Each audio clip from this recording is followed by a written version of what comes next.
خلافت راشدہ کے بعد اب سلطنت ابو امیہ کے حالات پر ہم ایک نظر ڈالتے ہیں۔ خلافت راشدہ میں پہلے دو خلیفہ نہ بنی امیہ تھے نہ بنی ہاشم۔ ان دونوں کا عہد خلافت راشدہ کا بہترین زمانہ تھا۔ تیسرے بنو امیہ کے خاندان سے تعلق رکھتے تھے اور چوتھے بنو ہاشم سے۔ خلافت راشدہ کے آخری نصف زمانے میں بنو امیہ اور بنو ہاشم دونوں قبیلوں کے خلیفہ تخت پر آسین رہے۔ یہ آخری آدھا زمانہ پہلے آدھے زمانے کے مقابلے میں ناکام زمانہ کہا جا سکتا ہے، اگرچہ بعد کی خلافتوں سے یقیناً اچھا تھا، کیونکہ صحابہ کرام پر ساری حکومت تھے اور اکثر صحابہ کرام دنیا میں موجود تھے۔ اسلام دنیا میں شرک کو مٹانے اور توحید قائم کرنے کے لیے آیا۔ حضرت محمد صلی اللہ علیہ وسلم نے کامل توحید اور حقیقی کامرانی کا راستہ نسل انسانی کو دکھایا۔ شرک سے بڑھ کر کوئی نقصان و زیاں اور توحید سے بڑھ کر کوئی سعادت اور کامیابی انسان کے لیے نہیں ہو سکتی۔ شرک در حقیقت ایک ناانصافی اور ظلم کا نام ہے، اسی لیے قرآن کریم میں اس کو ظلم عظیم کہا گیا۔ اس سے بڑھ کر اور کیا ظلم ہو سکتا ہے کہ انسان اپنے حقیقی معبود کو چھوڑ کر ان مجبور ہستیوں کو معبود ٹھہرائے جو معبود حقیقی کی مخلوق اور غلام ہے۔ بس شرک میں وہی شخص مبتلا ہو سکتا ہے جو عدل کے خلاف ناانصافی اور ظلم کو اپنا شکار بنائے۔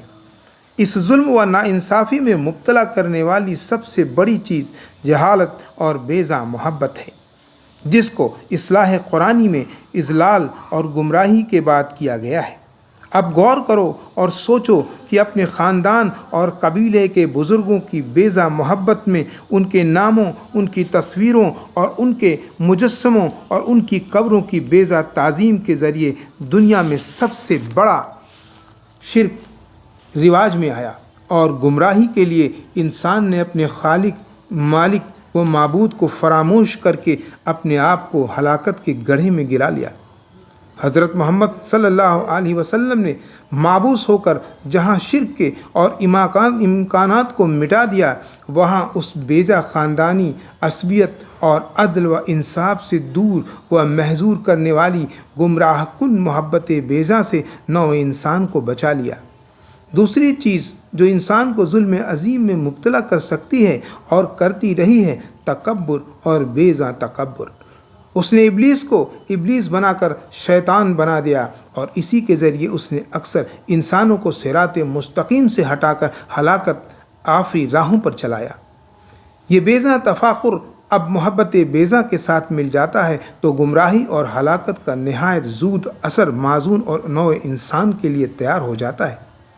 حضرت محمد صلی اللہ علیہ وسلم نے اس ہلاکت آفرین سامان شرک کو مٹانے اور دور کرنے کے لیے فتح مکہ کے روز خانہ کعبہ کے دروازے سے کھڑے ہو کر تمام باشندے مکہ اور شرفائے عرب کے اجتماع عظیم کو مخاطب فرمایا: اے گروہ قریش، اللہ تعالیٰ نے تم سے جاہلیت کے تکبر اور باپ دادا کے فقر کو دور کر دیا۔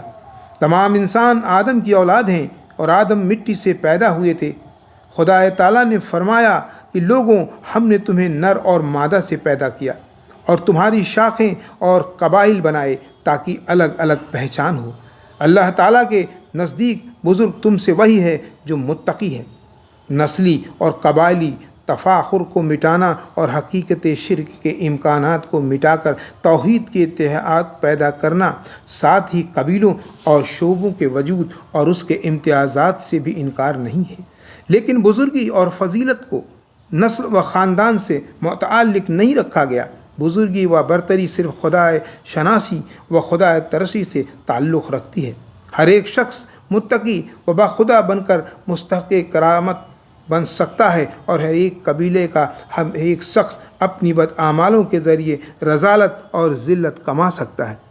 اس صحیح روش اور زادہ مستقیم پر غمزان کر کے حضرت محمد صلی اللہ علیہ وسلم نے لوگوں کو فلاح دورہ اور سعادت انسانی تک پہنچایا۔